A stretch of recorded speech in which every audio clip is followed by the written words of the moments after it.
Un garçon sans abri portait une fille blessée. Miles, il ne savait pas qu'elle était de la fille d'un moteur. Le sang de la fille imprégnait déjà sa manche lorsqu'il réalisa que personne ne s'arrêtait.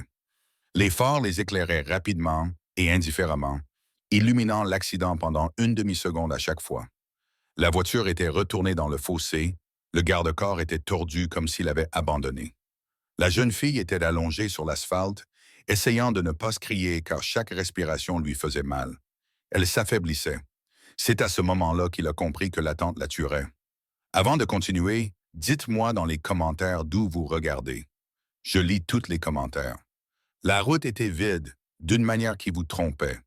Deux voies, pas de lampadaire, la forêt serrée de chaque côté. Le genre d'autoroute auquel les gens faisaient confiance parce qu'elle semblait simple. Le genre où les accidents se produisaient discrètement et restaient ainsi. Le garçon marchait sur le bas-côté depuis des heures, comptant ses pas, gardant la tête baissée, restant discret. Il se déplaçait la nuit parce que Knight ne posait pas de questions. Knight n'appelait personne. Knight vous laissait exister sans paperasse. L'accident est survenu de nulle part. Un crissement métallique, un dernier bruit sec, puis un silence si soudain qu'il résonna dans ses oreilles. Il s'arrêta et se retourna juste à temps pour voir la voiture glisser, faire un tour sur elle-même et quitter la route comme si elle avait été tirée. Il ne courut pas tout de suite. Courir attirait l'attention. L'attention attirait les ennuis. Il resta là, le cœur battant à tout rompre, regardant la vapeur s'élever du fossé tandis que le moteur cliquetait et refroidissait. Puis il l'entendit, non pas crier, mais gémir. C'était pire. Il glissa le long du talus, ses bottes dérapant sur le gravier meuble, les mains tendues pour se rattraper. La voiture était une épave, le pare-brise éclaté, le côté conducteur enfoncé, l'odeur de l'essence âcre dans l'air froid.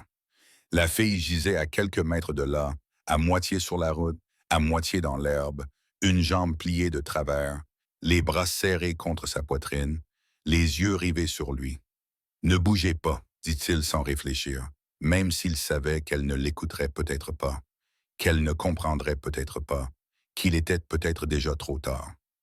Il s'agenouilla prudemment à côté d'elle, l'examinant comme il avait appris à le faire lorsque les choses tournaient mal. Elle avait du sang à la tempe, sa respiration était superficielle, ses mains tremblantes agrippaient sa veste dès qu'il s'approchait. « S'il te plaît, murmura-t-elle à peine audiblement, ça fait mal. »« Je sais, dit-il d'une voix basse et calme. Je sais. » Il regarda la route. Rien. Aucune voiture ne ralentissait, aucun feu stop, juste la route vide qui disparaissait dans l'obscurité, comme si le monde avait décidé que ce n'était pas son problème ce soir. Il ouvrit son sweat à capuche et le pressa doucement contre sa tête pour ralentir le saignement. Ses mains tremblaient, mais il les força à rester fermes. La panique était bruyante. Le contrôle était silencieux. « Ton téléphone ?» demanda-t-il. Elle secoua faiblement la tête. Pas de réseau, bien sûr. Il se leva et agita les bras alors qu'un camion passait en rugissant, klaxonnant avec irritation, le vent le renversant presque. Une autre voiture suivit, puis une autre. Personne ne s'arrêta. Personne ne ralentit même. La respiration de la jeune fille s'accéléra. Un petit son brisé qui le transperça. Elle était en état de choc. S'il restait là, elle mourrait sur le bord d'une route dont personne ne voulait se souvenir. Il la regarda à nouveau. Il la regarda vraiment. Des vêtements propres, des baskets neuves, un sac à dos jeté loin de l'épave. Elle n'avait rien à faire ici. Elle n'avait rien à faire dans un fossé, le visage ensanglanté et les yeux remplis de peur. Lui non plus. Mais seul l'un d'entre eux pouvait encore bouger. « Très bien, dit-il doucement, plus à lui-même qu'à elle. Je te tiens. » Ses doigts se crispèrent sur sa veste alors qu'il glissait un bras derrière ses épaules et l'autre sous ses genoux. La douleur sur son visage s'intensifia instantanément. Elle serra les dents et retint son souffle. « Je suis désolé, » murmura-t-il. « je sais, dit-il en la soulevant. Le poids le frappa de plein fouet. Le poids d'un père, celui qui vous combat sans le vouloir. Son dos hurla de douleur, ses jambes vacillèrent tandis qu'il ajustait sa prise, essayant de la maintenir à l'horizontale, essayant de ne pas secouer sa jambe. Elle poussa un petit cri et enfouit son visage contre sa poitrine. Il se mit à marcher. Chaque pas lui envoyait une décharge de douleur dans la colonne vertébrale. La route s'étendait devant lui, noir et infini. La ligne jaune sous ses pieds se brouillait tandis qu'il se concentrait pour ne pas tomber. Sa respiration était désormais rapide et superficielle, ses poumons brûlaient, ses bras étaient déjà engourdis. « Reste avec moi, dit-il, s'efforçant de parler d'une voix calme. « D'accord, ne dors pas, acquiesça-t-elle faiblement contre lui. « Tu ne partiras pas. »« Non, répondit-il immédiatement, je ne partirai pas. » Il ne savait pas pourquoi il l'avait dit ainsi, comme un serment. Il savait seulement que s'il ne le disait pas, quelque chose en elle risquait de lâcher prise. Ils dépassèrent un panneau indiquant 1 kilomètre, puis un autre. Ses bras tremblaient violemment maintenant, ses muscles réclamant un repos qu'il ne pouvait leur accorder. Il la déplaça légèrement, avec précaution, ajustant sa prise pour ne pas la laisser tomber. L'odeur du sang et de l'essence s'accrochait à lui, mêlée à l'air froid de la nuit. Une voiture approchait devant eux. Il fit à nouveau signe, criant cette fois, la voix rauque. Les phares ralentirent légèrement, juste assez pour qu'ils puissent voir le visage du conducteur se tourner vers eux, les yeux écarquillés à la vue d'un garçon portant une fille ensanglantée sur le bas-côté de la route. Puis la voiture accéléra et passa. Le garçon tituba, mais ne s'arrêta pas. « Pourquoi ne veulent-ils pas nous aider ?» murmura la fille. Il ne répondit pas. Il n'y avait aucune réponse qui ne lui ferait pas de mal. Encore 1 kilomètre. Ses jambes semblaient remplies de sable. Sa vision se rétrécissait, les bords s'assombrissaient à mesure que la fatigue s'installait. Il se concentra sur le rythme de ses pas, sur le son de sa respiration contre sa poitrine. Inspire, expire, inspire. Elle était encore en vie. C'était tout ce qui comptait. Lorsqu'il aperçut enfin la lueur des lumières devant lui, faible, lointaine, peut-être une station-service, peut-être une aire de repos, ses genoux faillirent se dérober sous le poids du soulagement. Il redoubla d'efforts, ignorant la douleur qui lui déchirait le dos, ignorant l'engourdissement de ses mains. La fillette remua, les yeux papillonnants. « Tu ne m'as pas lâché. »« Non, répondit-il d'une voix rauque, je te l'ai dit. » Il fit un pas, puis un autre. Derrière eux, la voiture accidentée était abandonnée dans l'obscurité. De la vapeur s'élevait dans la nuit comme un secret que personne ne voulait revendiquer. Devant eux, la lumière s'intensifia. Le garçon n'avait aucune idée de qui elle était.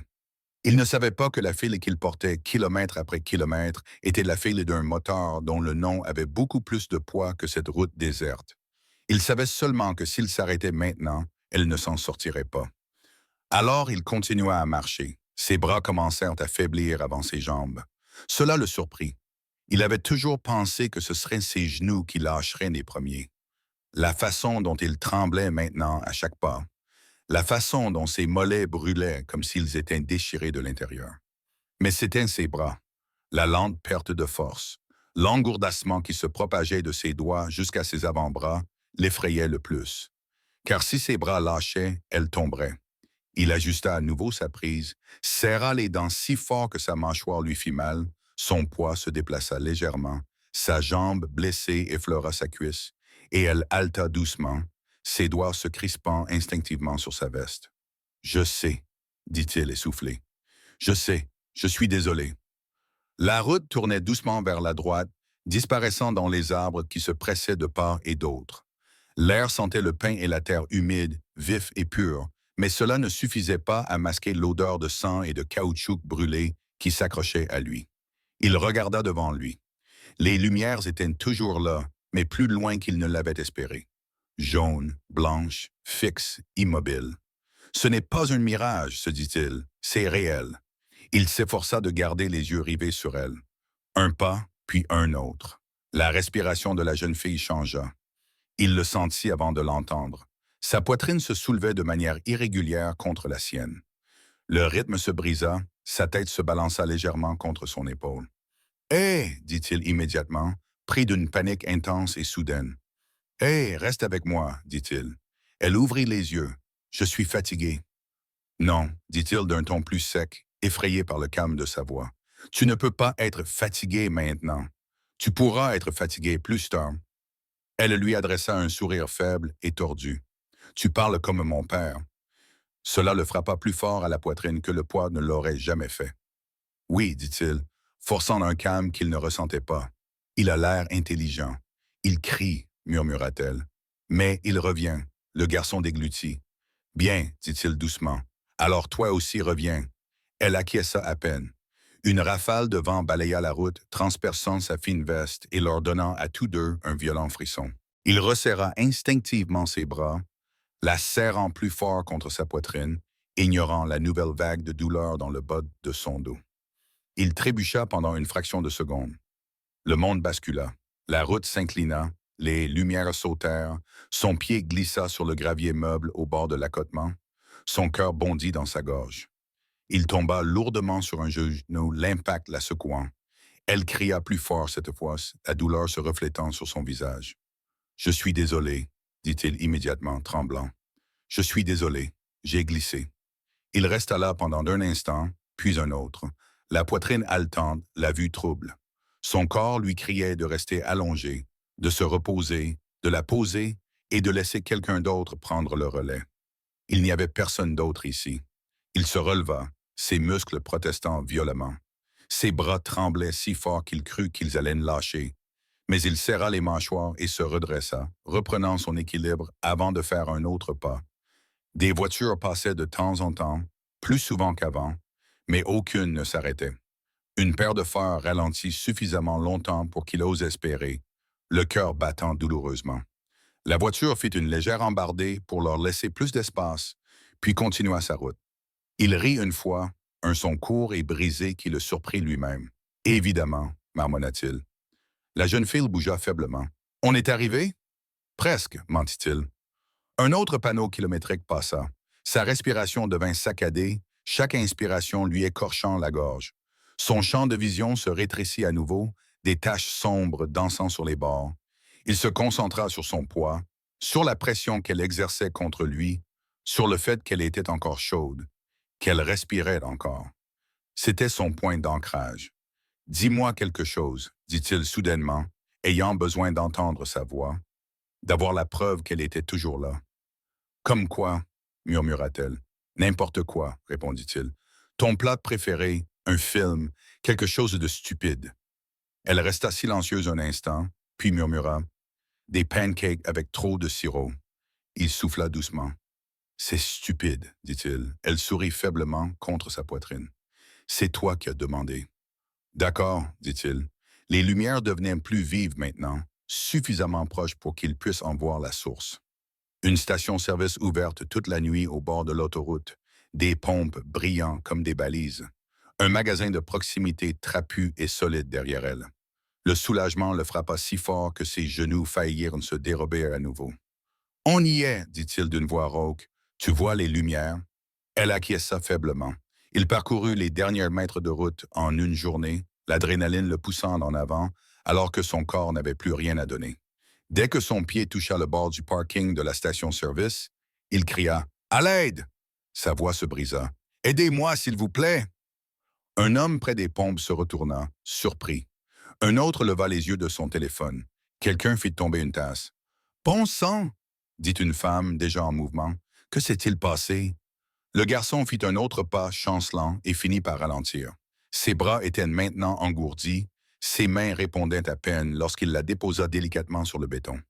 Chaque mouvement était délibéré malgré ses tremblements. « Elle s'est écrasée, » dit-il, les mots sortant en cascade. « Là-bas, pas de réseau. Je l'ai portée. » Quelqu'un s'agenouilla immédiatement à côté de la fille, les mains douces, la voix ferme. « Ça va. On est là. » Les yeux de la fille se fermèrent un instant, puis s'ouvrirent à nouveau. Elle chercha frénétiquement jusqu'à ce qu'elle le trouve. « Tu n'es pas parti, » murmura-t-elle. Il secoua la tête, trop épuisé pour parler. Les sirènes hurlaient au loin, plus proches qu'avant. Quelqu'un était déjà au téléphone, criant des instructions, faisant signe à une voiture de s'arrêter. Le garçon resta là une demi-seconde de plus, la poitrine haletante, regardant des inconnus l'entourer de couvertures, de mains et de voix. Puis ses jambes se dérobèrent sous lui. Il tomba lourdement sur le trottoir, sa vision se brouillant un instant, une douleur explosive lui parcourant la colonne vertébrale et les épaules. Il se pencha en avant, les coudes sur les genoux, essayant de ne pas s'évanouir. Personne ne le remarqua tout de suite. Cela lui convenait. Lorsque les lumières de l'ambulance illuminèrent enfin la station-service, clignotant en rouge et bleu contre les pompes et les vitres, La jeune fille fut délicatement installée sur une civière, un masque à oxygène pressé sur son visage. Elle tourna légèrement la tête, ses yeux le cherchant une dernière fois. Merci, dit-elle d'une voix à peine audible. Il hocha la tête une fois, incapable de faire confiance à sa voix. Dès que les portes se refermèrent et que les ambulanciers montèrent à l'intérieur, le garçon se leva d'un pas chancelant et recula d'un pas, puis d'un autre. Personne ne l'arrêta. Au moment où l'ambulance démarrait, sirène hurlant dans la nuit, il s'éloignait déjà dans l'obscurité au-delà de la station-service, le dos voûté, les bras pendants, inutile. Il ne se retourna pas. Il ne savait pas qu'à l'intérieur de l'ambulance, la jeune fille a été prise en charge par des professionnels qui allaient bientôt appeler un numéro qu'elle connaissait par cœur. Il ne savait pas qu'à l'autre bout du fil se trouvait un homme dont la voix allait devenir très calme lorsqu'il apprendrait jusqu'où sa fille avait été transportée. Il savait seulement qu'elle était en vie et que son corps était épuisé. Il disparut donc dans la nuit de la seule manière qu'il connaissait avant que quiconque ne puisse décider quoi faire de lui. Elle ne perdit pas connaissance dans l'ambulance. Cela surprit les ambulanciers. Sa tension artérielle était pacte, son pouls rapide et irrégulier, sa saturation en oxygène ne grimpant que grâce au masque pressé sur son visage. Mais ses yeux restaient ouverts, suivant les mouvements, fixant les visages comme si elle avait peur que si elle clignait des yeux trop longtemps, le monde pourrait la laisser tomber à nouveau. « Hé, dit l'un d'eux doucement, tu t'en sors très bien. Comment tu t'appelles » Elle lui répondit. « Et tu as quel âge » répondit-elle d'une voix faible mais ferme. « Qui t'a porté » demanda l'ambulancier tout en ajustant la perfusion. Son regard se porta vers les portes closes, vers l'obscurité qu'il venait de quitter. « Le garçon, » répondit-elle. « Il ne m'a pas lâché. » Cela suscita un regard.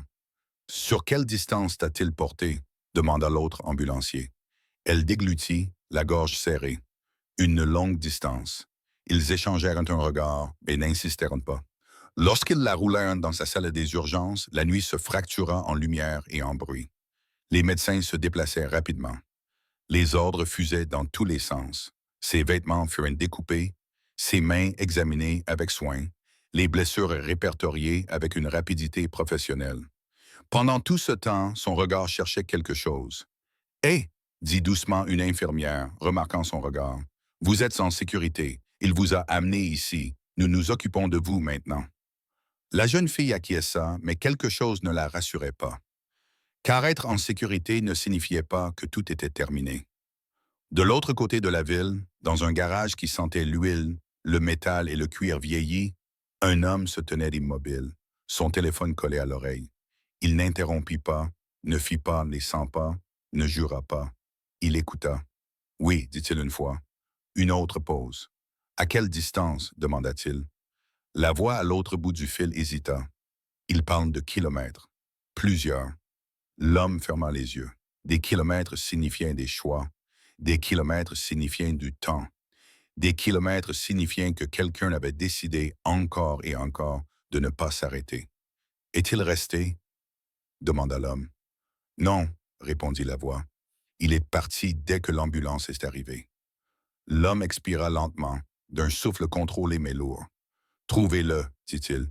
Les flics posent déjà des questions. »« Je sais, » l'interrompit calmement l'homme. « Je ne veux pas qu'ils le trouvent en premier. »« Pourquoi ?»« Parce que les garçons qui font ce genre de choses ne font pas confiance aux gens qui portent des insignes, » répondit l'homme. « Et s'ils pensent qu'on le traque, il courra jusqu'à ce qu'il s'épuise. » Silence au bout du fil. « Du calme, » ajoutait l'homme. « Pas d'uniforme, pas de questions qui ressemblent à des accusations. »« Comment ?» L'homme regarda les vélos alignés contre le mur du fond. Pas toutes, juste celles qui se trouvaient là ce soir. Des hommes et des femmes qui savaient se déplacer sans se faire remarquer. « Écoutez-moi, » dit-il. « Vous demandez qui a vu un enfant avec du sang sur ses vêtements? Qui a vu quelqu'un marcher comme si son corps était brisé? Vous ne le coincez pas. Vous ne le touchez pas. » Et s'il ne veut pas être retrouvé, la voix de l'homme s'adoucit légèrement. « Alors, tu t'assures qu'il ne meurt pas avant le matin. » Sous le pont, à 3 kilomètres de la station-service, le garçon était assis, recroquevillé contre un pilier en béton, la tête appuyée contre la surface froide, respirant faiblement et de manière irrégulière. L'adrénaline avait désormais disparu. C'était là le plus dangereux. Ses bras lui faisaient profondément et incessamment mal. Ses muscles hurlaient à chaque fois qu'il essayait de les bouger. Son dos lui donnait l'impression d'avoir été ouvert, puis recousu de travers. Ses mains étaient enflées, ses doigts raides et tremblants lorsqu'il essayait de les fléchir. Il appuya son front contre ses genoux et se concentra sur sa respiration. Inspire, expire, l'image revenait sans cesse. Son poids, le bruit qu'elle avait fait lorsqu'il avait trébuché, le silence de sa voix qui l'avait effrayé plus que n'importe quel cri. « Elle est vivante », se murmura-t-il. « Elle est vivante ». Cela devait suffire. Il bougea légèrement, essayant de se mettre à l'aise, et grimaça lorsque la douleur lui parcourut la colonne vertébrale. Il enroula ses bras autour de son torse, tremblant désormais, non pas à cause du froid, mais du choc différé. Il n'entendit pas la moto au début. Le moteur était trop contrôlé, trop silencieux.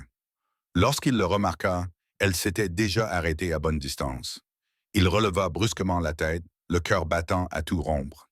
Une silhouette se tenait près du bord de la lumière projetée par le lampadaire, sans s'approcher, sans appeler, juste là. Le garçon se mit debout, les jambes chancelantes, les yeux rivés sur l'inconnu. « Vous avez besoin d'aide », dit calmement l'homme. Le garçon recula d'un pas. « Je vais bien », dit l'homme sans s'approcher. « Tu as porté quelqu'un sur une longue distance ce soir », dit l'homme. Le garçon serra les mâchoires. « Tu es avec les flics ?» L'homme secoua la tête. « Non, les services sociaux. » Il secoua à nouveau la tête. « Non. Alors pourquoi es-tu ici ?» L'homme leva les mains, paumes ouvertes. « Parce que quelqu'un m'a dit qu'il y avait un enfant sous ce pont qui ne passerait pas la nuit s'il ne se réchauffait pas. » Le garçon rit faiblement. « Vous ne me connaissez pas. »« Non, » admit l'homme, « mais je sais ce qu'il en coûte de faire ce que vous avez fait. » Le silence s'installa entre eux, seulement rompu par le bruit lointain de la circulation dans la ville qui se moquait bien d'avoir failli perdre 2 vies au lieu d'une. « Elle est vivante », dit soudain le garçon d'une voix rauque. « Oui », acquiesça l'homme, « elle est vivante. » Le garçon s'affaissa légèrement, le soulagement le submergeant si fortement qu'il dut s'agripper au pilier en béton pour rester debout. « Je ne l'ai pas lâché », dit-il comme si cela avait de l'importance. « Je ne l'ai pas lâché. »« Je sais », répondit l'homme. « C'est pour ça que je ne t'attrape pas. » Le garçon le fixa, essayant de comprendre son raisonnement. « Je ne veux pas d'ennui. »« Tu n'en as pas cherché, » dit l'homme. « Tu as simplement refusé de partir. » Le garçon regarda derrière lui vers l'obscurité au-delà du pont. « Les gens veulent toujours quelque chose. » L'homme acquiesça. « La plupart, oui. Et toi ?» L'homme fouilla lentement dans sa veste et en sortit une paire de gants, qu'il posa sur le bord de la lumière entre eux. « Je veux que tu gardes tes mains. » Le garçon ne bougea pas. « Elles sont à toi ou elles ne le sont pas, » dit l'homme. « Peu m'importe. » Le garçon fixa les gants pendant un long moment. Puis il les prit. Ils étaient chauds. Cela l'effrayait plus que le froid ne l'avait jamais fait. Quelque part dans la ville, une fille était allongée dans un lit d'hôpital, stabilisée, et vit parce que quelqu'un l'avait portée alors que personne d'autre ne s'était arrêté. Et quelque part sous un pont, un garçon sans abri était sur le point d'être trouvé par des gens qui ne savaient pas encore comment l'aider sans le briser. Au matin, les recherches s'intensifieraient, mais pour l'instant, la nuit persistait, et pour la première fois depuis la route, le garçon n'était pas seul. Les gants ne quittèrent pas ses mains. Cela le surprit plus que toute autre chose. Il les garda même après que l'homme eut reculé, même après que le moteur eut redémarré et que la moto eut roulé lentement, disparaissant dans l'obscurité sans se retourner. La chaleur se répandit dans ses doigts, douloureuse au début, puis apaisante, comme si son corps croyait enfin qu'il pourrait survivre à la nuit. Il s'affaissa contre le pilier en béton, respirant difficilement. « Ne fais pas confiance », murmura-t-il pour lui-même. « Ne fais confiance à rien. » La confiance avait toujours été l'étape juste avant que quelque chose ne tourne mal. Au-dessus de lui, la route bourdonnait doucement. Les pneus murmuraient sur l'asphalte. Un camion gémissait au loin. La ville continuait de vivre, inconsciente qu'une ligne venait d'être franchie par un garçon qui avait décidé de ne laisser personne derrière lui. De l'autre côté de la ville, la jeune fille somnolait. Les machines émettaient de légers bips. Une infirmière ajusta une couverture. Un médecin parlait à voix basse à quelqu'un juste à l'extérieur de la chambre. Il choisissait ses mots avec soin, afin de ne pas briser un père qui ne tenait déjà plus qu'à la force de sa volonté. Elle est stable, dit le médecin. Vous avez bien fait de l'amener rapidement. L'homme acquiesça d'un signe de tête. Quelqu'un d'autre le fait. Oui, confirma le médecin, et nous ne savons pas qui. Les yeux de l'homme ne quittaient pas la vitre qui le séparait de sa fille. Les tubes, les bandages, le mouvement régulier de sa poitrine qui se soulevait et s'abaissait. Elle a dit qu'il ne l'avait pas abandonnée, dit l'homme à voix basse. Pas une seule fois, a hésité le médecin. Un tel effort aurait pu le tuer. L'homme a finalement détourné les yeux de la vitre. Je sais. Cette certitude s'est installée dans sa poitrine comme un poids qu'il ne pouvait pas déplacer. Il n'a pas remercié l'univers. Il n'a pas prié. Il a pris une décision. Trouvez-le, a-t-il répété, avant que les mauvaises personnes ne le trouvent. Sous le pont, le garçon essaya de se lever et faillit tomber. Ses jambes se dérobèrent sous lui, ses muscles se contractèrent violemment maintenant que le choc s'estompait. Il s'agrippa au pilier, les dents serrées, le souffle sifflant à travers la douleur. Son corps avait donné tout ce qu'il avait. Et maintenant, il en payait le prix. D'accord, murmura-t-il. D'accord, se força-t-il à s'étirer lentement, prudemment, se souvenant des leçons qu'il avait apprises à la dure. Comment faire circuler le sang? Comment arrêter de trembler sans s'allonger? Comment faire la différence entre la douleur et le danger? Au bout de quelques minutes, il parvint à se tenir debout sans vaciller. C'est alors qu'il entendit des voix. Pas fortes, pas inquisiteuses, conversationnelles. Deux silhouettes se tenaient maintenant à l'autre bout du passage souterrain, partiellement éclairées par la lueur des lampadaires. Elles ne le bloquaient pas, ne se rapprochaient pas, elles étaient juste là. Son pouce s'accéléra instantanément. « Tu n'as pas besoin de bouger, » dit l'une d'elles calmement. Une voix de femme cette fois. « Nous ne nous approcherons pas. » Le garçon recula quand même d'un pas, son instinct lui criant de le faire. « Je vais bien. »« Nous le savons, » répondit la femme. « Mais tu ne vas pas assez bien pour rester seul. » La deuxième personne, un homme, changea de position mais resta sur place. « Tu l'as porté pendant des kilomètres, » dit-il. « Ton corps va s'effondrer, que tu le veuilles ou non. » Le garçon regarda tour à tour l'homme et la femme. « Vous êtes avec lui? » La femme acquiesça. « Oui. » Cette réponse ne le calma pas. « Je ne veux pas être emmené, » dit-il rapidement. « Je n'ai rien fait de mal. »« Nous le savons, » répondit-elle. « C'est pourquoi nous ne traitons pas ce-là comme vous l'avez fait. » Elle posa quelque chose par terre entre eux. Une veste pliée, plus lourde que la sienne. Sèche et propre. Pas de ficelle, ajouta-t-elle, comme les gants. Le garçon la fixa du regard. Tout en lui voulait refuser. Le refus te rendait invisible. Le refus te permettait d'avancer.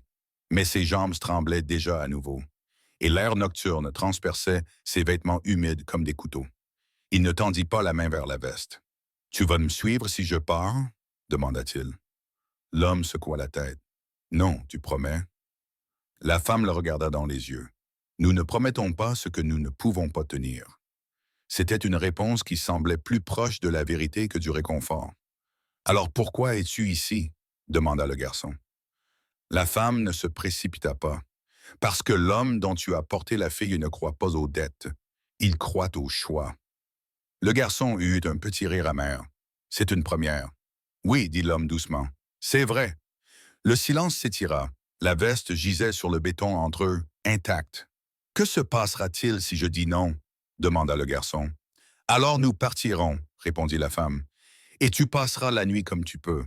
Et si je dis oui, alors tu te réchaufferas, » dit l'homme. « Tu mangeras, tu dormiras, et demain matin, tu décideras à nouveau. » Le garçon serra les mâchoires.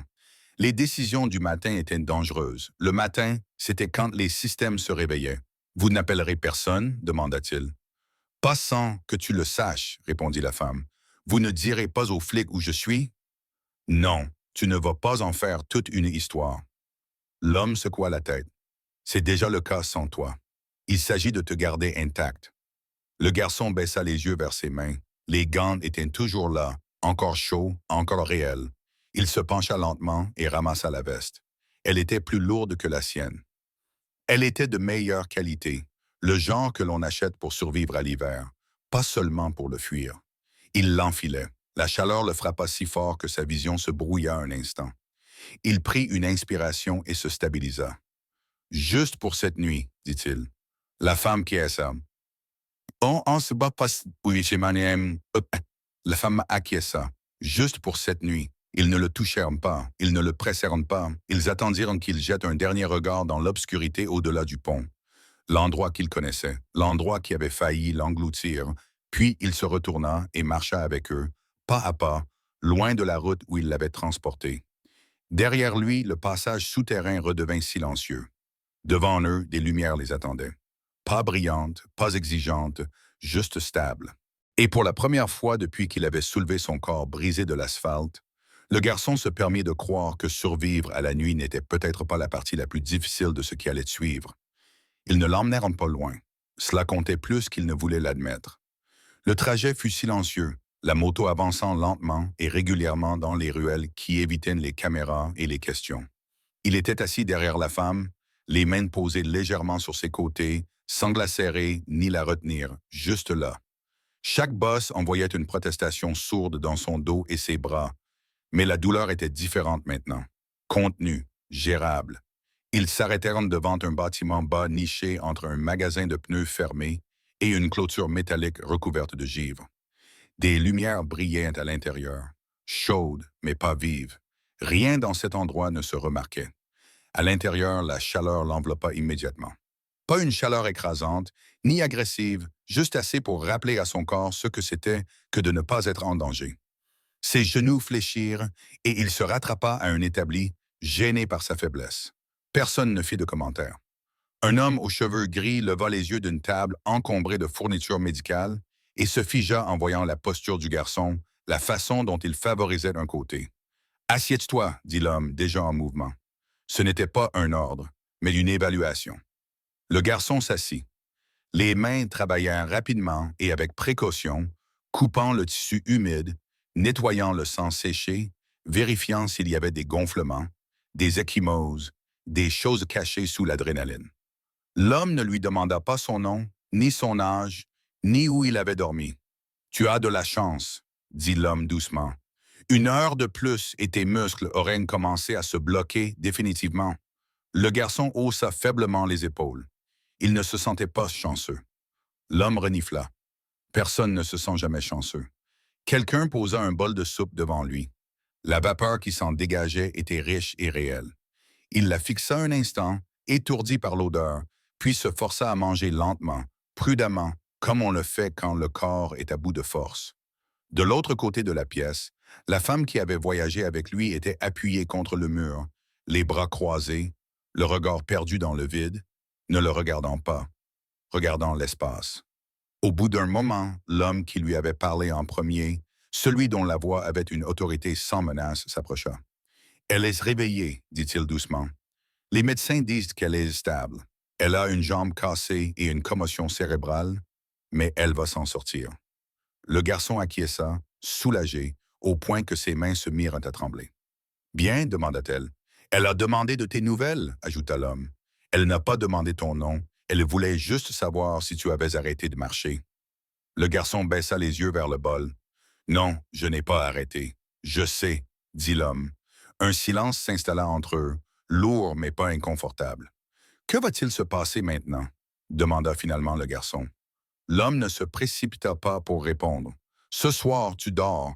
Demain, tu décideras à nouveau. » Le garçon serra les mâchoires. « Je ne vais pas dans les programmes. »« Je sais, répondit l'homme. « Nous ne te mettrons pas dans un programme. »« Et les flics ?» demanda le garçon. « Ils savent que tu existes, dit l'homme honnêtement. C'est inévitable. Mais ils ne savent pas où tu es. Et ils ne le sauront pas, à moins que tu ne le veuilles. » Le garçon scruta son visage, cherchant à déceler une ruse. « Pourquoi fais-tu cela ?» L'homme le regarda dans les yeux. « Parce que ma fille serait morte si tu avais attendu quelqu'un d'autre. »« Cela ne signifie pas que tu m'es redevable, » dit rapidement le garçon. « Je sais, » répondit l'homme. « Il ne s'agit pas d'être redevable. » Le garçon repoussa le bol, son appétit disparaissant à mesure que la réalité reprenait le dessus. « Les gens comme vous n'aident pas sans rien attendre en retour. » La bouche de l'homme se tordit. « Les gens comme moi ne le font généralement pas. C'est vrai. »« Et vous ?» insista le garçon. L'homme expira lentement. « J'enterre des amis. Je roule avec des gens qui ont appris ce que ça coûte de détourner le regard. Et je ne prétends pas que sauver un enfant va changer le monde. Le garçon détourna le regard. Mais cela change quelque chose ce soir, continua l'homme.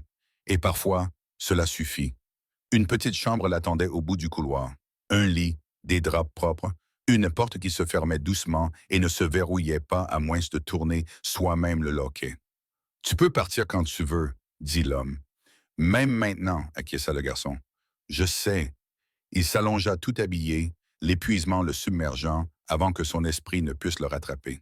Pour la première fois depuis la route, lorsqu'il ferma les yeux, il ne vit pas de fer, ni de sang, ni l'étendue infinie de l'asphalte. Il vit les lumières de la station-service, les portes de l'ambulance se refermer, sa respiration redevenir régulière. De l'autre côté de la ville, un homme se tenait à côté d'un lit d'hôpital, regardant sa fille dormir. Il pensa au poids de son corps porté kilomètre après kilomètre par un garçon qui n'avait rien à gagner et tout à perdre. Il pensa à quel point c'était rare. Au matin, les questions allaient affluer, les systèmes se mettre en branle, des mots comme responsabilité et garde commenceraient à circuler dans les bureaux. Mais pour l'instant, la nuit régnait, et quelque part, dans une chambre silencieuse, un garçon sans abri dormait profondément. Son corps pouvait enfin se reposer, ignorant que la vie qu'il fuyait avait déjà commencé à changer. Tout simplement parce qu'il n'avait pas abandonné quelqu'un alors que la douleur était trop forte pour continuer. La première chose qu'il remarqua à son réveil fut le silence. Pas le silence vide qui vous oppresse sous les ponts ou derrière des portes verrouillées. C'était un silence vivant. Des pas lointains, une bouilloire qui s'éteignait. Le murmure de voix qui ne faisait pas battre son cœur plus fort. Son corps lui faisait mal, pas d'une manière aiguë, ni urgente. Une douleur profonde s'était installée dans ses épaules, son dos, ses jambes, le genre de douleur qui révélait la vérité sur ce qu'il leur avait demandé de faire. Il resta immobile un instant, testant sa respiration, ses doigts, ses orteils, s'assurant que rien ne lui avait été pris pendant son sommeil. Rien. La pièce était exactement la même que la veille. Le lit, la chaise, la petite table, la porte fermée mais non verrouillée. Aucune nouvelle règle affichée sur les murs, aucune note lui indiquant la suite. Cela le troublait plus que tout. Il s'assit lentement et posa les pieds sur le sol. Ses genoux protestèrent, mais tinrent bon. Il se leva en s'étirant prudemment, les paumes appuyées sur le bas du dos, jusqu'à ce que la raideur s'atténue suffisamment pour lui permettre de bouger. Au bout du couloir, des voix flottaient, tantôt distinctes, tantôt confuses. Le docteur avait dit qu'1 kilomètre de plus et il se serait peut-être effondré. Peu importe, il ne s'était pas effondré. Donnez-lui de l'espace. Il s'arrêta. De l'espace. Personne n'avait jamais utilisé ce mot à son sujet auparavant. Dans la pièce principale, quelques personnes étaient assises autour d'une table en bois abîmée, une tasse de café à la main. Elles le devèrent les yeux lorsqu'il entra. Pas toutes en même temps, pas comme pour une inspection, juste pour le remarquer. « Bonjour », dit quelqu'un. Il hocha la tête. « Bonjour ». Une assiette glissa sur la table vers lui. Des œufs, du pain grillé, quelque chose de chaud et de vrai. Il hésita puis s'assit et mangea lentement, conscient à quel point la faim suivait de près l'épuisement maintenant qu'il ne fonctionnait plus à l'adrénaline. De l'autre côté de la pièce, l'homme, son père, se tenait près de la fenêtre, téléphone à la main, détendu, mais attentif. Il ne parlait pas fort. Il n'en avait pas besoin. « Oui, dit-il, pause. »« Non, je ne le pousse pas. » Une autre pause. « Je ne décide rien à sa place. » L'appel prit fin. L'homme se retourna et croisa le regard du garçon. « Ils sont réveillés maintenant. » Le garçon déglutit. « Des flics, dit l'homme, surtout des gens qui n'aiment pas ne pas avoir le contrôle. »« C'est tout le monde, marmonna le garçon. L'homme esquissa un sourire. « Presque tout le monde. Tu n'as pas à parler à qui que ce soit aujourd'hui, dit-il. Ni demain. » Le garçon serra les mâchoires. « Ça ne marche pas comme ça. »« Ici, oui, » répondit l'homme. Pour l'instant, le garçon fixa son assiette. Et après, l'homme ne détourna pas le regard. Après, ça devient plus difficile. Cette honnêteté était importante. De l'autre côté de la ville, des néons bourdonnaient doucement au-dessus d'un lit d'hôpital où la jeune fille était allongée, appuyée sur des oreillers, la jambe immobilisée, la tête bandée. Une infirmière ajusta sa perfusion et lui sourit gentiment. « Vous allez avoir de la visite tout à l'heure, dit-elle. La jeune fille acquiesça faiblement. Le garçon. L'infirmière hésita. Votre père sera là. La jeune fille fronça les sourcils. Je sais, mais le garçon. L'infirmière jeta un coup d'œil vers la porte. On verra. La jeune fille tourna la tête vers la fenêtre, regardant la lumière se glisser sur des bâtiments qu'elle ne reconnaissait pas. Son corps était douloureux, mais d'une manière contenue. La douleur avait désormais des limites. Elle leva la main et fléchit les doigts, se souvenant de la sensation de sa veste sous sa joue. La façon dont son souffle s'était accéléré chaque fois qu'il trébuchait, mais sans s'arrêter. De retour dans le bâtiment, le garçon finit de manger et resta debout. Ne sachant pas quoi faire, personne ne lui donnant d'instructions. « On va se promener ?» suggéra quelqu'un avec désinvolture en désignant la porte d'un signe de tête. Il hésita. « Dehors, oui. Tu ne nous suis pas? » « Non. » Cette réponse le frappa plus durement qu'une permission. Il sortit dans l'air froid du matin, la veste fermée, les mains enfoncées dans les poches. La rue était ordinaire. Des voitures passaient, un chien aboyait quelque part, des gens se rendaient au travail, l'esprit déjà occupé. Aucune moto ne tournait au ralenti à proximité. Aucun regard n'était posé sur lui. Il marcha 2 pâtés de maison, puis 3. Rien ne se passa. Ses épaules se détendirent lentement. Il s'arrêta au coin de la rue et regarda une fois derrière lui. Le bâtiment se fondait dans la rue comme s'il avait toujours été là, comme s'il ne renfermait rien de fragile. Il se retourna et se remit à marcher, plus lentement cette fois. Dans un bureau calme à l'autre bout de la ville, un homme en uniforme lut 2 fois un rapport. « Mineur non identifié », disait-il, a transporté la victime sur plusieurs kilomètres, a quitté les lieux avant l'arrivée des secours, dit-il en tapotant son stylo sur le bureau. « Nous allons devoir le trouver. » Un autre homme assis en face de lui bougea. « Pourquoi? Parce que les enfants qui font ce genre de choses ne disparaissent pas comme ça, répondit-il. Et quand ils le font, ça finit généralement mal. Les services sociaux? L'homme secoua la tête. Pas encore. À l'hôpital, le père de la jeune fille entra silencieusement dans sa chambre et s'assit à côté de son lit.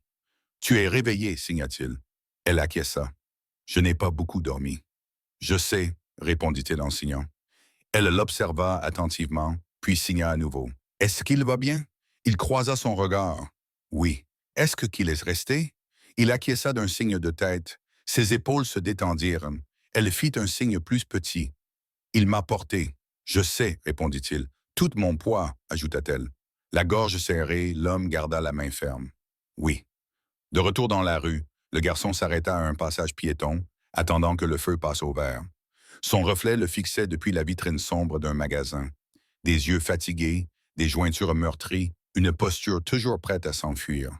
Mais il ne s'enfuyait pas. Pas encore. Pour la première fois depuis qu'il se souvenait, la journée s'étendait devant lui sans exiger une fuite immédiate. Cela ne signifiait pas qu'il était en sécurité. Cela signifiait que tout était possible, et cela le terrifiait presque autant que la nuit sur la route. Mais lorsque le feu changea, il s'avança quand même. La traversée prit fin avant qu'il ne soit prêt. Non pas parce que ses jambes avaient lâché, même si elles menaçaient de le faire, mais parce que la ville avait changé autour de lui d'une manière qu'il ne pouvait ignorer. Des sirènes au loin, une voiture de police qui restait trop longtemps à un feu, un homme vêtu d'un gilet réfléchissant qui le regardait traverser la rue, puis détournait le regard de manière trop délibérée. Il sentit son instinct se réveiller. La journée commençait, les systèmes ne dormaient pas comme les gens. Il s'étirait, attendait, puis se mettait en mouvement. Il se retourna avant que quiconque ne le lui demande. Le bâtiment avait le même aspect lorsqu'il revint. Calme, anonyme, ordinaire. C'était important. Les endroits qui essayaient trop fort de paraître sûrs ne l'étaient généralement pas. À l'intérieur, l'atmosphère avait changé. Pas plus bruyante, mais plus alerte. L'homme, son père, se tenait maintenant à la table avec 2 autres personnes, les têtes penchées, parlant à voix basse. Des papiers étaient étalés, fins mais délibérés. Pas des contrats, pas des commandes, des informations. Le garçon s'arrêta juste à l'entrée. Personne ne le pressa. C'était le premier bon signe. « Tu n'étais pas obligé de revenir », dit l'homme sans se retourner. « Je sais », répondit le garçon, « mais je voulais voir ce que ça faisait. » L'homme leva alors les yeux et le garçon eut l'impression pendant un instant qu'il était observé. L'homme hocha la tête. « Tu étais à nouveau honnête, sans fioriture, sans faux semblant. » L'une des autres personnes, une femme au regard perçant et à la posture qui suggérait qu'elle ne manquait aucun détail, ferma le dossier devant elle. Il y a du mouvement, dit-elle. Le garçon se raidit. Les flics? Pas encore, répondit-elle. D'abord la paperasse. C'est toujours comme ça que ça commence. L'homme s'est tourné vers le garçon. C'est la partie que je n'aime pas. Parce que ça devient bruyant, a demandé le garçon. Parce que ça devient poli, a répondu l'homme. Et la pression polie est plus difficile à anticiper. Le garçon s'est appuyé contre le mur, les bras croisés. Ils veulent me mettre quelque part. Oui, appelle ça de l'aide. Oui, disent que c'est temporaire. Oui. L'homme l'a observé attentivement. Tu as déjà entendu ça? Le garçon rit doucement. Toutes les versions. Le silence s'installa. Je ne le ferai pas, dit finalement le garçon. Je n'irai pas dans un endroit où je devrais demander la permission pour partir. L'homme ne discuta pas. Je ne t'ai pas amené ici pour te convaincre du contraire. Alors pourquoi m'avoir amené ici? Demanda le garçon. L'homme croisa les mains sur la table. Parce que quand ils viendront, je veux que tu sois dans une pièce où tu ne seras pas seul. Le garçon le fixa du regard. On dirait une mesure de protection. L'homme secoua la tête. On dirait plutôt des témoins. Cela atterrit de l'autre côté de la ville. La chambre d'hôpital de la jeune fille se remplit lentement de la lumière de l'après-midi. Elle était assise, appuyée contre des oreillers, la jambe immobilisée, les mains posées sur ses genoux. L'infirmière avait laissé la porte ouverte cette fois-ci, non pas pour la tester, mais par courtoisie. Son père entra discrètement et s'assit à côté d'elle. Elle observa attentivement son visage, y lisant la tension comme elle l'avait toujours fait. « Ils arrivent », signa-t-elle. Il acquiesça. Oui, pour lui, il n'hésita pas. Oui. Elle serra les mâchoires. Ils ne peuvent pas l'emmener. Ils vont essayer. Il lui répondit par signe. C'est ce que font les systèmes. Elle signait plus vite maintenant, la frustration aiguë. Il n'a rien fait de mal. Il répondit doucement. Toi non plus. Elle s'immobilisa, puis signa quelque chose de plus petit. Il m'a porté. L'homme déglutit. Je sais. Miles, je sais. Elle détourna le regard, les yeux brillants d'émotion. Elle ne prit pas la peine de le cacher. Les gens comme lui n'ont pas le choix. L'homme se pencha vers elle. D'habitude, il ne le faisait pas, mais cette fois, il croisa son regard. Maintenant, ils vont devoir écouter. De retour à l'immeuble, on frappa à la porte. 3 coups lents, mesurés, assurés. Le garçon sentit son cœur s'emballer, puis se stabiliser. Il ne bougea pas. L'homme ne bougea pas non plus. « L'un de vous veut ouvrir ?» demanda la femme à voix basse. L'homme secoua la tête. « Pas encore. On frappa à nouveau. Ici les services sociaux. » Une voix retentit derrière la porte. « Nous aimerions vous parler. » Le garçon expira. « C'est parti. » L'homme croisa son regard. « Tu n'es pas obligé de dire quoi que ce soit. »« Je sais, » dit le garçon après un moment. « Mais je vais le faire. » Cela surprit tout le monde. « Tu es sûr? » demanda la femme. Le garçon acquiesça. « Si je ne le fais pas, ils décideront que je ne peux pas. » L'homme l'observa longuement, puis s'écarta. Pas en avant, sur le côté.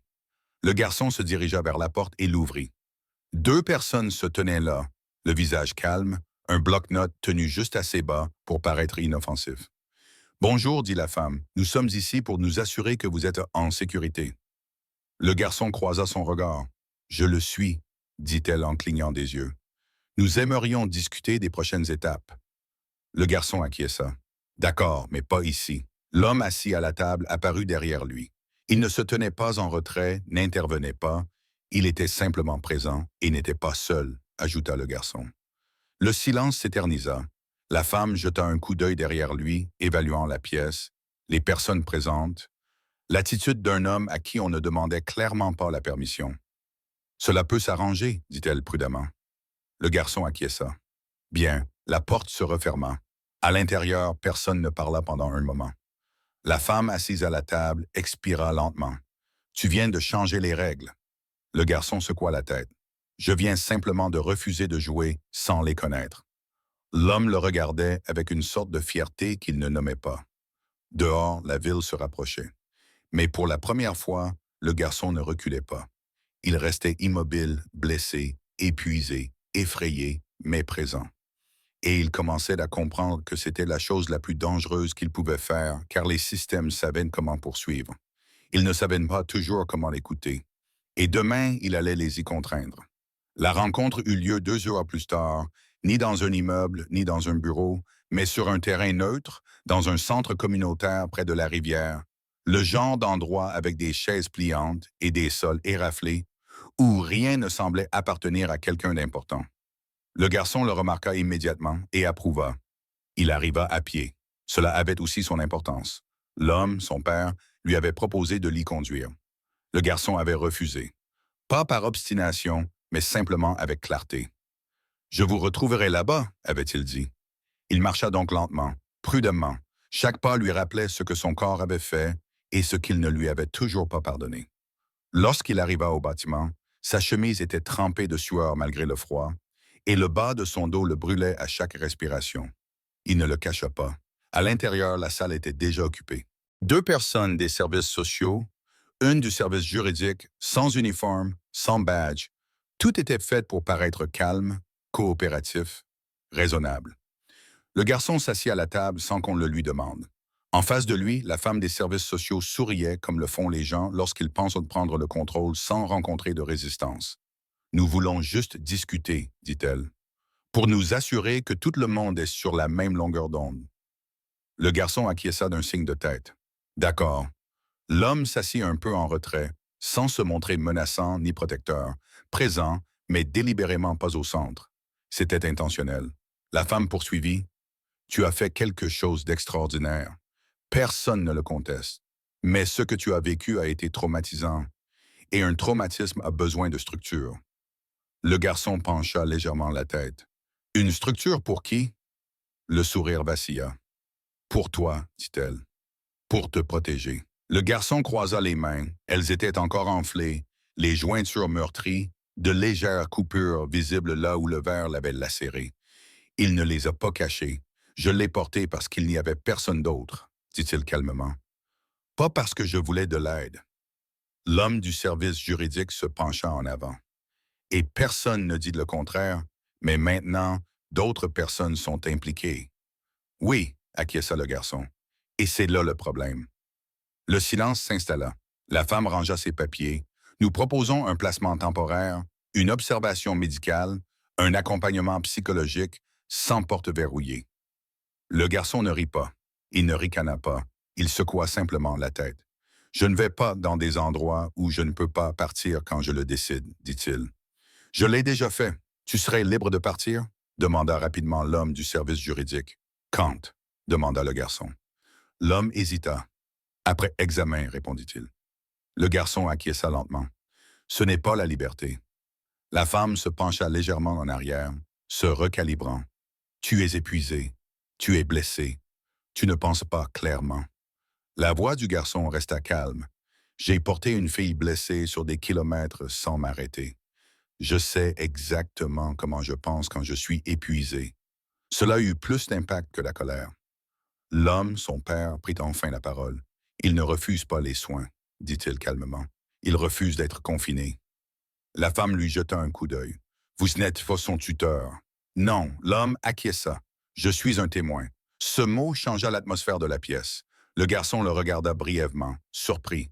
L'homme croisa son regard et hocha une fois la tête. Une seule fois. La femme réessaya plus doucement. « Que veux-tu alors ?» Le garçon répondit sans hésiter. « Je veux guérir sans disparaître, dit-il. Je veux parler aux gens quand je le décide, et je veux pouvoir sortir de n'importe quelle pièce où j'entre. » L'homme du service juridique, c'est peu conventionnel.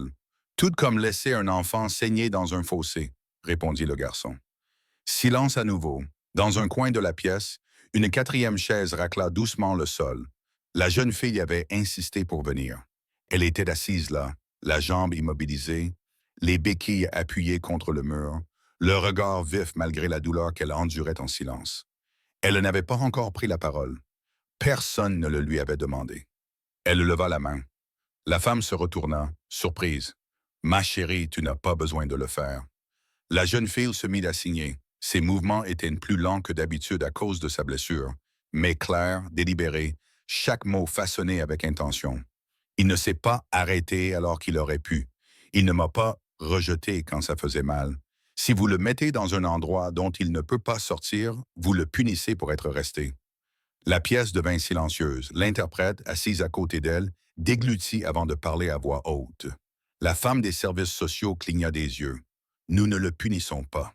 La jeune fille l'interrompit avec des signes plus vifs. Vous essayez de le rendre plus facile à gérer. Ce n'est pas la même chose qu'aider. L'interprète l'a répété, la voix tendue. Le garçon fixait la table, la poitrine brûlante, non pas à cause de la douleur cette fois, mais à cause du poids d'être vu si clairement. L'homme du service juridique s'est éclairci la gorge. Nous apprécions votre contribution, mais ce sont des décisions qui me concernent, a signé la fille, les yeux rivés sur lui, et il m'a porté. J'ai le droit de parler. Personne n'a contesté cela. La femme a fermé lentement son dossier. Très bien, dit-elle. Alors nous nous adapterons. L'homme du service juridique fronça les sourcils. Nous avons toujours besoin de garanties, acquiesça le garçon. Très bien, dit l'homme en le regardant. Des contrôles volontaires, pas de placement. Par écrit, dit le garçon. Et révocable. Une autre pause. Et si vous quittez la région, demanda la femme. Le garçon croisa son regard. Alors je quitterai la région. L'homme du service juridique expira. Vous comprenez que cela vous rend responsable? Le garçon acquiesça. Je porte cette responsabilité depuis longtemps. Cela mit fin à la discussion. À la fin de la réunion, personne ne se serra la main. Ce n'était pas nécessaire. Dehors, la rivière coulait lentement, la glace dérivant à sa surface comme si rien ne s'était jamais passé. La jeune fille s'appuya sur ses béquilles et la regarda longuement. « Tu n'étais pas obligé de venir, dit-elle au garçon en langue des signes. Il secoua la tête. « Si, je devais venir. » Elle sourit faiblement.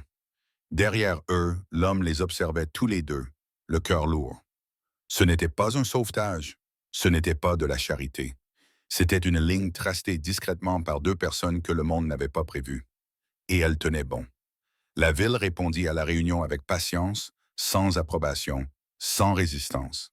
Une patience qui observait si la détermination s'adoucirait une fois la salle vide. À la tombée de la nuit, le garçon le ressentit à nouveau. Le changement subtil, une voiture qui ralentissait trop longtemps à un croisement, une silhouette de l'autre côté de la rue qui faisait semblant de consulter son téléphone alors qu'elle comptait en réalité les sorties. Une pression sans empreinte. « Ils testent », dit-il doucement. L'homme acquiesça.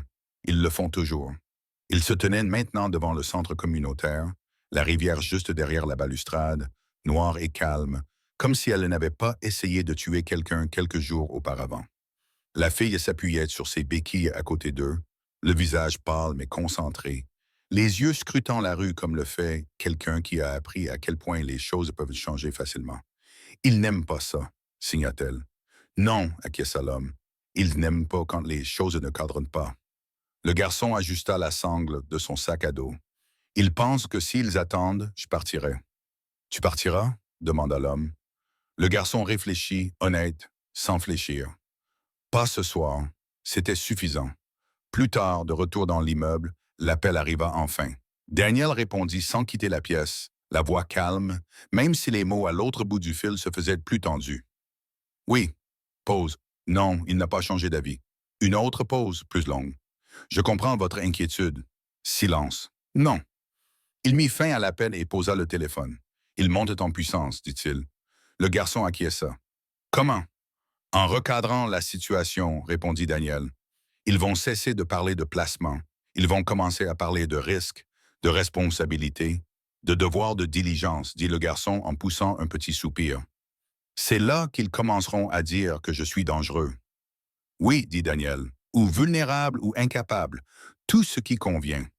La fille fit un signe sec. Il n'est pas un problème. Daniel acquiesça. Je sais. Le garçon s'adossa contre le comptoir, sentant la fatigue envahir à nouveau ses os.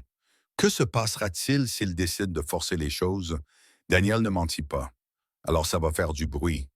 Les yeux du garçon se levèrent. Je ne veux pas ça. Je sais, dit Daniel. C'est pour ça que ça ne s'est pas produit. Le silence s'installa entre eux, rempli du bourdonnement discret du bâtiment et du bruit lointain de la circulation. Le garçon repensa à la route, au poids de son corps, à la façon dont chaque pas avait été un choix. « Je peux te poser une question ?» dit-il. Daniel le regarda. « Bien sûr. »« Pourquoi tu ne m'as pas simplement accueilli ?» demanda le garçon. « Légalement adopté. Faire ce que font les gens riches quand ils veulent se débarrasser d'un problème. Daniel l'observa attentivement, car cela aurait résolu mon malaise, pas le tien. Le garçon fronça les sourcils. La plupart des gens s'en moqueraient. Je sais, dit Daniel. C'est pour ça que je devais le faire. La fille se déplaça sur ses béquilles et fit un signe plus discret. Si tu l'avais pris, fit-elle, ils auraient dit qu'il était à toi. Daniel acquiesça. Et alors, ses choix ne lui auraient plus appartenu. Le garçon ressentit profondément cette réalité. Cette nuit-là, il dormit plus légèrement. Allongé sur son lit, il fixait le plafond, écoutait le bâtiment se tasser et réfléchissait à l'étrangeté d'être disputé sans être possédé. Les systèmes tournaient en rond, ne sachant pas comment le classer. Les personnes au pouvoir choisissaient la retenue plutôt que la commodité. Il ne savait pas combien de temps cela durerait. Dans un bureau de l'autre côté de la ville, une femme relut les notes mises à jour de la réunion. La déclaration de la fille, le refus du garçon, la position du père est celle d'un témoin plutôt que d'un tuteur. C'est compliqué, dit-elle. Son supérieur acquiesça. Oui, et s'il disparaît, il n'a pas disparu, répondit le supérieur. C'est justement le problème. La femme se pencha en arrière, mal à l'aise. Nous ne laissons généralement pas les enfants décider comme ça, dit le superviseur en la regardant dans les yeux. Nous ne laissons généralement pas non plus les enfants porter d'autres enfants sur des kilomètres. Silence. Surveillez, dit finalement le superviseur. Ne provoquez pas. Ne précipitez pas les choses. S'il s'enfuit, nous le notons. S'il reste, nous nous adaptons. La femme acquiesça lentement. Et si la presse l'apprend, elle l'apprendra, dit le superviseur. Mais pas par nous. De retour dans le bâtiment, le garçon finit par s'endormir. Pas profondément, mais sincèrement. Il rêva de marcher, sans porter, sans être poursuivi, juste marcher. La route s'étendait devant lui sans rien exiger. Le matin, la fille s'assit à côté de lui à la table, dessinant à nouveau. Ses mouvements étaient prudents, mais assurés. Ils sont toujours là, signa-t-elle, faisant référence à la pression, pas aux gens. Il acquiesça. Oui, mais toi aussi. Il sourit faiblement. Oui. Dehors, la rivière continuait de couler, brisant la glace et la reformant selon des motifs lents et patients. Le monde ne s'était pas réparé, mais il avait cessé d'essayer de l'effacer. Et pour quelqu'un qui avait passé sa vie à fuir les décisions prises sans lui, c'était un début qu'il n'avait pas su imaginer. La ville répondit à la réunion avec patience, sans approbation, sans résistance. Une patience qui attendait de voir si la détermination s'adoucirait une fois que la salle serait vide et que les gens seraient rentrés chez eux. À la tombée de la nuit, le garçon ressentit à nouveau cette sensation. Ce n'était pas de la peur, mais de la pression. Elle se manifestait par de petits détails. Une berline qui restait trop longtemps à l'arrêt au coin de la rue, en face de l'immeuble. Un homme qui faisait semblant de consulter son téléphone tandis que ses yeux scrutaient les portes. Le genre d'observation qui ne voulait pas être remarquée, car elle voulait pouvoir être niée. Il teste le terrain, dit le garçon à voix basse. Daniel ne lui demanda pas comment il le savait. Oui, Lena se tenait près de la fenêtre, appuyée sur ses béquilles, son poids soigneusement déplacé pour protéger sa jambe blessée. Elle suivait les reflets sur la vitre plutôt que la rue elle-même, lisant les mouvements comme elle l'avait toujours fait. « Ils n'aiment pas ça, signa-t-elle. « Non, répondit Daniel. Ils n'aiment rien de ce qu'ils ne peuvent pas classer. » Le garçon ajusta la sangle de son sac à dos, ses doigts s'attardant plus longtemps que nécessaire. « Ils pensent que s'ils attendent, je disparaîtrai. » Daniel croisa son regard. « Est-ce que tu disparaîtras? » Le garçon ne répondit pas immédiatement. Il pensa à la route, au poids de son corps, à la certitude que s'il s'arrêtait, elle mourrait. « Pas ce soir, dit-il. Cela suffisait. » Plus tard, de retour à l'intérieur, l'appel arriva enfin. Daniel répondit sans quitter la pièce. « Oui. » « Pause. Non, sa position n'a pas changé. Une autre pause. Plus longue cette fois. Je comprends votre inquiétude. » Silence. « Non. » Il mit fin à l'appel et posa le téléphone face vers le bas sur la table. « Ils montent en puissance, dit-il. » Le garçon acquiesça. « Comment? » « En changeant de langage, répondit Daniel. Ils cesseront de parler de placement. Ils commenceront à parler de risque, de devoir de diligence, d'exposition. » Le garçon expira lentement. « C'est là qu'ils commenceront à me traiter d'instable. » « Oui, dit Daniel, ou d'incapable ou de danger pour moi-même. » Les mains de Lena bougèrent brusquement. Il n'est pas un problème, répondit Daniel sans hésitation. Je sais. Le garçon s'appuya contre le comptoir, la fatigue s'installant à nouveau dans ses os. Que se passera-t-il s'il force les choses? Daniel ne mentit pas. Alors, le calme ne régnera plus. Le garçon secoua la tête. Je ne veux pas de ça. Je sais, dit Daniel. C'est pour ça qu'on ne leur donne pas d'excuses. Le silence s'éternisa. Je peux te poser une question? Dit le garçon. Daniel acquiesça. Pourquoi tu ne m'as pas simplement accueilli? Demanda le garçon. Adopte-moi. Signe les papiers. Mette fin à tout ça. Daniel le regarda attentivement. Parce que ça ferait de toi mon fils. Le garçon fronça les sourcils. N'est-ce pas mieux que d'être à eux? Daniel secoua la tête. Cela changerait simplement qui prend les décisions pour toi. Lena signait plus lentement maintenant, pensive. S'il t'appartenait, il dirait qu'il était contrôlé. Daniel acquiesça, et alors ses choix ne contraignent plus. Cela apaisa quelque chose dans la poitrine du garçon dont il ignorait l'existence. Cette nuit-là, il dormit par intermittence. Il rêva qu'il marchait. Pas de fil dans ses bras, pas de phare qui fonçait sur lui. Juste une marche, la route ouverte devant lui, sans urgence. À son réveil, cette sensation persista plus longtemps que le rêve lui-même. De l'autre côté de la ville, dans un bureau trop éclairé pour l'heure, une femme relut les notes mises à jour. Le sujet a refusé le placement. Conditions acceptées. Contrôle volontaire uniquement. Tuteur présent en tant que témoin, pas en tant que gardien. C'est compliqué, dit-elle. Son supérieur ne leva pas les yeux. Oui. Et s'il s'enfuit? Il ne l'a pas fait, répondit le superviseur. C'est la variable. La femme se pencha en arrière, mal à l'aise. Nous ne laissons généralement pas les mineurs décider ainsi. Le superviseur la regarda enfin. Nous ne laissons généralement pas non plus les mineurs porter d'autres mineurs sur des kilomètres. Silence. Écran. Le superviseur dit « Ne provoque pas. Ne te précipite pas. » De retour dans le bâtiment, Lena était assise à la table, dessinant avec une concentration attentive. Le garçon observait le mouvement de ses mains, régulier, délibéré, et ressentait quelque chose d'inconnu. Pas la sécurité, l'appartenance, pas à un endroit, mais à un moment qui n'avait pas essayé de le posséder. Ils sont toujours là, signa Lena doucement, faisant référence à la pression, au système, au regard. Il acquiesça. Oui, mais toi aussi. Il sourit faiblement. Oui. Dehors, la rivière continuait de couler, la glace se brisant et se reformant lentement, patiemment. Le monde ne s'était pas réparé, mais il avait cessé d'essayer de l'effacer. Et pour quelqu'un qui avait passé sa vie à fuir les décisions prises sans lui, cette pause, aussi mince et fragile fut-elle, lui semblait être le début de quelque chose qu'il ne savait pas nommer. Le lendemain matin, la pression cessa de tourner en rond. Elle passa à l'action. Le garçon la sentit avant que quiconque ne dise quoi que ce soit. Ce n'était pas de la peur, mais de la lucidité, celle qui survient lorsque les gens décident que l'attente ne fonctionne plus. Daniel était de nouveau au téléphone lorsque le garçon entra dans la pièce. Cette fois, sa voix était plus tendue, plus délibérée. Oui. Pause. Non, ce n'est pas acceptable. Une autre pause. Si vous faites cela, vous forcerez les choses à se dévoiler. L'appel prit fin. Daniel ne s'assit pas. Il change de tactique, dit-il. Le garçon s'appuya contre l'encadrement de la porte. Comment? Ils appellent cela une intervention sociale, répondit Daniel. Ils diront qu'ils y sont obligés, qu'ils n'ont pas le choix. Le garçon serra les mâchoires. C'est toujours ce qu'ils disent juste avant de vous emmener. Oui, dit Daniel, c'est pourquoi c'est le moment.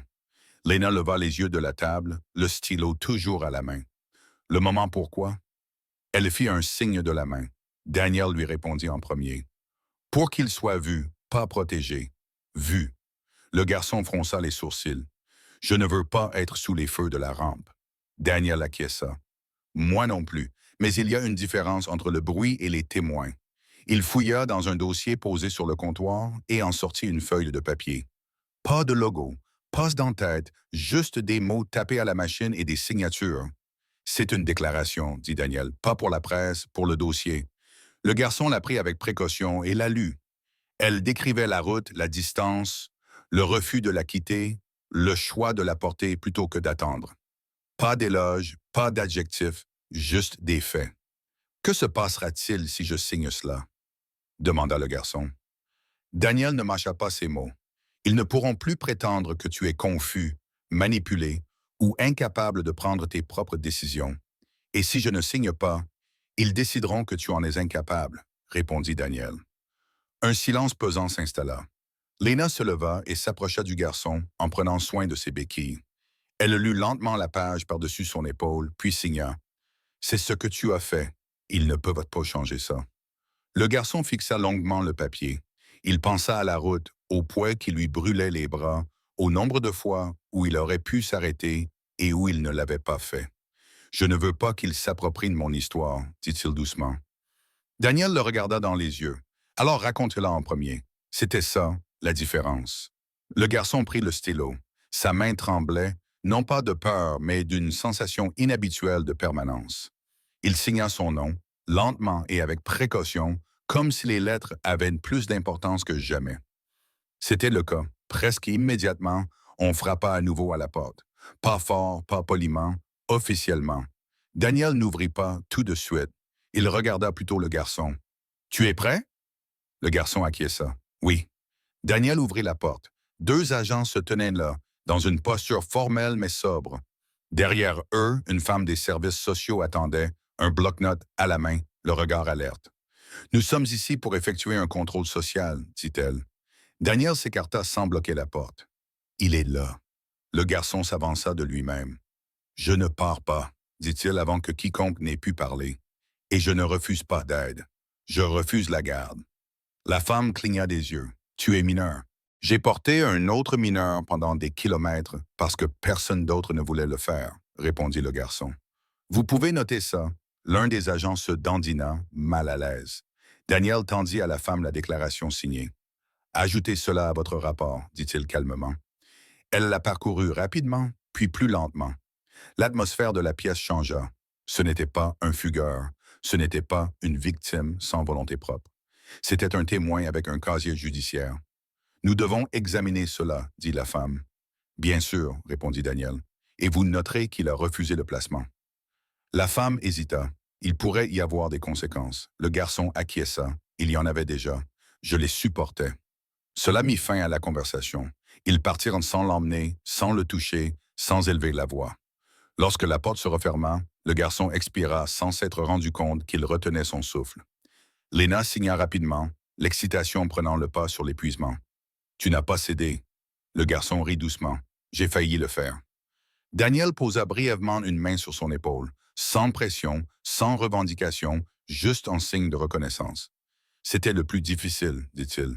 Le garçon baissa les yeux vers ses mains, encore marquées de cicatrices, encore en cours de guérison. « Que va-t-il se passer maintenant? » Daniel répondit honnêtement. « Maintenant, ils attendent et nous aussi. » Dehors, la ville continuait de vivre. Les voitures passaient, les gens allaient au travail, la rivière coulait comme elle l'avait toujours fait. Mais quelque part dans son courant, quelque chose avait changé.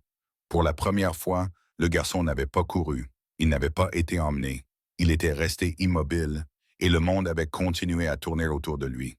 La réaction ne fut pas immédiate. C'était cela qui était troublant. Pas d'appel de suivi, pas de visite surprise, pas d'email urgent pour essayer de revenir en arrière, juste le silence. Le garçon sentit le silence s'installer sur le bâtiment comme un souffle retenu. Les systèmes se recalibraient, décidant si pousser à nouveau coûterait plus cher que cela n'en valait la peine. Il avait vécu assez longtemps dans les interstices pour reconnaître cette pause. « Ils se regroupent, » dit-il doucement. Daniel acquiesça. « Oui. » Lena était assise à la table, les jambes soigneusement allongées, feuilletant le carnet dans lequel elle dessinait depuis l'hôpital. Elle s'arrêta, leva les yeux et signa. « Ils ne savent pas quoi faire de toi. » Le garçon sourit faiblement. « C'est nouveau. » Daniel le corrigea gentiment. « Non, ce qui est nouveau, c'est qu'ils ne peuvent pas prétendre le savoir. » Cette différence avait son importance. De l'autre côté de la ville, dans un bureau qui sentait le café froid et l'encre de photocopieuse, la déclaration signée reposait sur un bureau sous une lumière fluorescente. 3 personnes la lisaient en silence, chacune remarquant quelque chose de différent. L'une y voyait une responsabilité, l'autre un précédent. La troisième, un problème qui refusait de s'inscrire clairement dans le langage politique. Il a clairement refusé le placement. L'une d'elles finit par dire « Oui ». Une autre répondit et documenta l'agence. La troisième se pencha en arrière. Ce qui signifie que si nous insistons maintenant et que ça tourne mal, c'est nous qui serons responsables, conclut la première. Silence à nouveau. Surveillez, dit finalement la troisième. N'escaladez pas. Pas encore. Dans un immeuble, le garçon fit lentement son sac à dos, non pas parce qu'il partait, mais parce que faire son sac lui rappelait qu'il le pouvait. Lena l'observait depuis le canapé, suivant chacun de ses mouvements du regard. « Tu ne t'enfuis pas, lui fit-elle signe. « Non, répondit-il, je m'assure juste que je sais encore comment faire. » Elle réfléchit puis acquiesça. Daniel se tenait à proximité, s'abstenant délibérément de lui offrir son aide. Cela avait aussi son importance. « Tu ne nous dois pas de calendrier, dit Daniel, ni de promesses. »« Je sais, répondit le garçon. »« Mais je ne vais pas disparaître, dit Daniel en le regardant dans les yeux. C'est tout ce que tout le monde demande. Plus tard dans l'après-midi, ils se rendirent à l'hôpital une dernière fois. Pas par les portes latérales, pas discrètement, mais en entrant simplement. La fille était allongée, appuyée contre des oreillers, la jambe immobilisée, le teint redevenu normal. Quand elle les vit, son expression s'adoucit. Ce n'était pas exactement du soulagement, mais de la reconnaissance. « Vous êtes revenu, signa-t-elle. Le garçon acquiesça. « J'avais dit que je reviendrais. » Elle l'observa attentivement, puis signa quelque chose de plus petit. « Ils ne vous ont pas emmené. »« Non, dit-il. » Ses épaules s'abaissèrent, la tension se relâchant. Tant mieux. Daniel les observait depuis l'embrasure de la porte, les bras légèrement croisés, sans rien dire. Au bout d'un moment, le garçon se leva. « Je devrais y aller, dit-il. » La jeune fille fronça légèrement les sourcils, puis acquiesça. « Je sais. » Elle tendit la main et toucha sa manche une seule fois, de manière délibérée. « Tu ne m'as pas abandonné, dit-il en déglutissant. « Tu ne m'as pas laissé faire, lui fit comprendre Daniel en langue des signes. Tu as fait exactement ce qu'il fallait faire. » Lorsqu'ils ressortirent dans l'air du soir, la ville semblait à nouveau différente, moins vigilante. Non pas parce que la pression avait disparu, mais parce qu'elle était passée de la force à la prudence, de la supposition à l'enregistrement. « C'est ce qu'ils détestent, » dit Daniel doucement. « Le papier qui ne t'efface pas, » acquiesça le garçon. « Je garde une copie. »« Bien, » répondit Daniel. « Moi aussi. » Ils restèrent un moment sur le trottoir sans se presser. « Je ne resterai pas ici pour toujours, » dit le garçon. « Je sais, » répondit Daniel. « Mais je resterai peut-être dans les environs, » ajouta le garçon, « juste pour voir ce que ça fait. » Daniel ne sourit pas. Il respectait trop le poids de ce choix.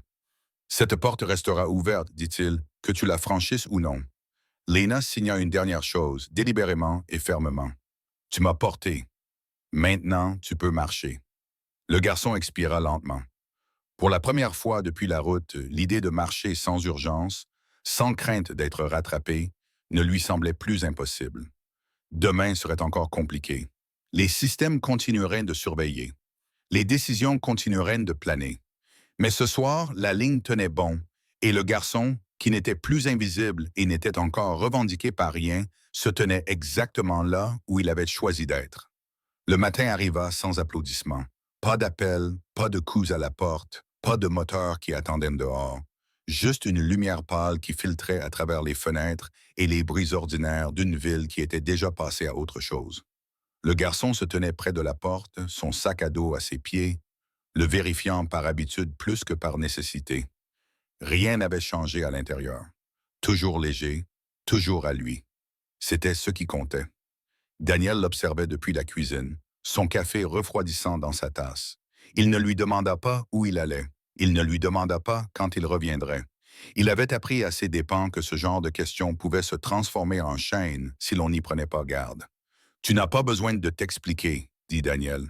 « Je sais, » répondit le garçon. Ils restèrent là un moment, le silence s'étirant sans être pesant. De l'autre côté de la ville, la fille s'assit dans son lit d'hôpital, le soleil réchauffant un côté de son visage. Sa jambe lui faisait encore mal, sa tête lui faisait encore mal. Mais la peur, cette peur aiguë qui la tenaillait, avait relâché son emprise. Son père lui avait dit la vérité la veille au soir, que le garçon n'était pas emmené, que personne ne l'enfermait, qu'il avait dit non et que le monde l'avait écouté. Elle leva les mains et fit doucement le signe « non » à personne en particulier. Bien. De retour dans l'immeuble, le garçon passa son sac à dos sur une épaule. Je ne vais pas disparaître, dit-il sans se défendre, simplement pour être clair. Daniel acquiesça. Je sais, j'ai juste besoin de marcher, ajouta le garçon. Daniel comprit cela aussi. Il fouilla dans un tiroir et en sortit un morceau de papier plié qu'il lui tendit sans cérémonie. Ce n'était ni de l'argent, ni des documents, juste un numéro de téléphone écrit à l'encre avec soin. Un avocat, dit Daniel. Pas le mien. Il travaille avec des enfants qui ne trouvent leur place nulle part. Tu n'es pas obligé d'appeler, mais si tu le fais, quelqu'un te répondra. Le garçon le prit, le plia une fois et le glissa dans sa poche. Tu n'essaies pas de me garder près de toi, dit-il. Daniel secoua la tête. J'essaie de m'assurer que la distance ne se transforme pas en lame de rasoir. Le garçon acquiesça. Dehors, la rue était ordinaire. Des voitures passaient, quelqu'un promenait son chien. Un bus siffla en s'arrêtant au coin de la rue. Personne ne prêta attention à ce gamin maigre avec un sac à dos qui marchait dans la matinée. Il s'arrêta sur le trottoir et se retourna. Tu sais, dit-il, je ne l'ai pas portée parce qu'elle était importante. Daniel le regarda dans les yeux. Je sais, je l'ai portée parce qu'elle ne pouvait pas marcher. Je le sais aussi. Le garçon sourit faiblement, puis se retourna et s'engagea dans la rue. Il ne se pressait pas. Il ne regardait pas derrière lui. De l'autre côté de la ville, la fille regardait les nuages passer devant sa fenêtre. Lorsque son père entra, elle fit un signe de la main avec précaution. Il s'éloigna. Daniel acquiesça. Oui, ne pas courir. Ne pas courir. Elle se détendit dans les oreillers, satisfaite. Dehors, quelque part près de la rivière, la route s'étendait comme elle l'avait toujours fait, longue, indifférente, ouverte. Mais elle semblait différente maintenant. Non pas parce que le monde avait changé, mais parce qu'un garçon avait changé. Cette fois, il marchait sans porter personne, sans la peur aux trousses, sans avoir besoin de disparaître pour survivre. Il ne savait pas ce qu'il attendait. Il ne prétendait pas le savoir. Mais pour la première fois, l'avenir n'était pas quelque chose qui le poursuivait sur la route.